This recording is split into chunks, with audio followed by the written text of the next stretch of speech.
Revolution and Represent 107.3 FM. My name is Tariq. Now, listeners, you may remember not too long ago we had a spoken word artist by the name of Sully Breaks.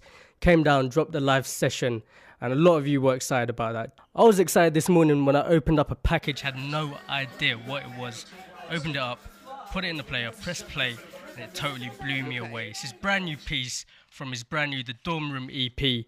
I'm going to have to let spoken word do what it does best and let it speak for itself. Brand new Sully Breaks.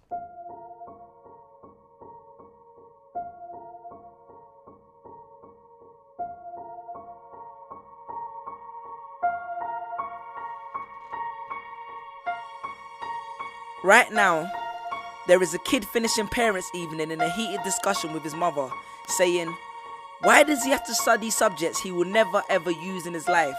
And she will look at him blank-eyed, stifle a sigh, think for a second, and then lie. She'll say something along the lines of, you know, to get a good job you need a good degree, and these subjects will help you get a good degree. We never had this opportunity when I was younger. And he will reply, but you were young a long time ago, weren't you, Mum? And she won't respond, although what he implies makes perfect sense, that society's needs would have changed since she was 16. But she will ignore him, grip his hand more sternly, then drag him to the car. But what she doesn't know is that she didn't ignore him just to shut him up. She didn't lie because they were just returning from parents' evening and an argument in the hallway would look bad on her resume.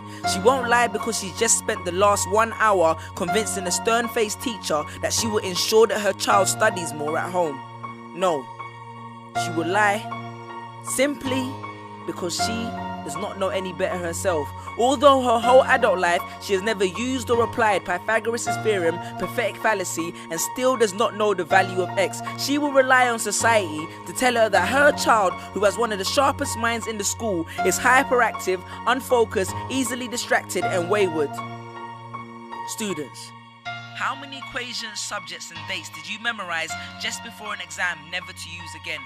How many A grades did you get which were never asked for when you applied for a job?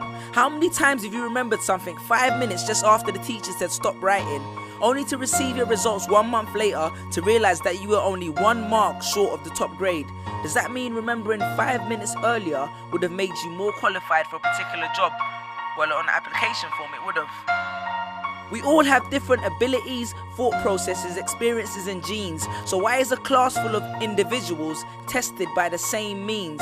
So does that mean Sherelle thinks she's dumb because she couldn't do a couple of sums? And if this issue is not addressed properly, it then becomes a self-fulfilling prophecy. Then every school has the audacity to have a policy on equality. The irony.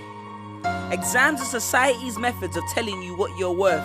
But you can't let society tell you what you are, because it's the same society that tells you that abortion is wrong but then looks down on teenage parents. The same society that sells products to promote natural hair, looks and smooth complexion, with the model on the box half photoshopped and has fake lashes and hair extensions, with pastors that preach charity but own private jets, imams that preach against greed but are all fat, parents that say they want educated kids but constantly marvel at how rich Richard Branson is, governments that preach peace but endorse wars, that say they believe so much in the importance of higher education and further learning, then why increase tuition fees every single year?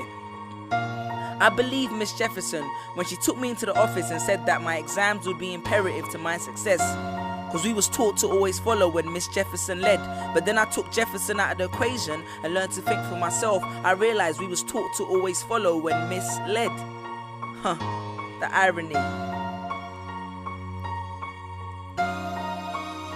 Test us with tests, but the finals are never final, because they never prepare us for the biggest test, which is survival. And what I suggest is fairly outlandish, so I do not expect everyone to understand this, except for the kids who knows what it feels like to be worth no more than that D or that A that you get on results day, and the ones whose best stories were never good enough for the English teacher, because apparently you missed out key literal techniques, did not follow the class plan, and the language was too informal for him to understand. But then he'd reference Hamlet and Macbeth, and you'd fight the urge to express your contempt by partially clenching your fist with only your medius finger left protruding in the middle of your hand, and then asks if he was aware that Shakespeare was known as the innovator of slang, or the kid at the back of the class who thinks, why am I studying something that doesn't fuel my drive? But then when confronted with a maths problem, his eyes come alive. So this one is for my generation, the ones who found what they were looking for on Google, the ones who followed their dreams on Twitter, pictured their future on Instagram, accepted destiny on Facebook. This one's for my failures and my dropouts, for my unemployed graduates, my shop assistants, cleaners and cashiers with bigger dreams,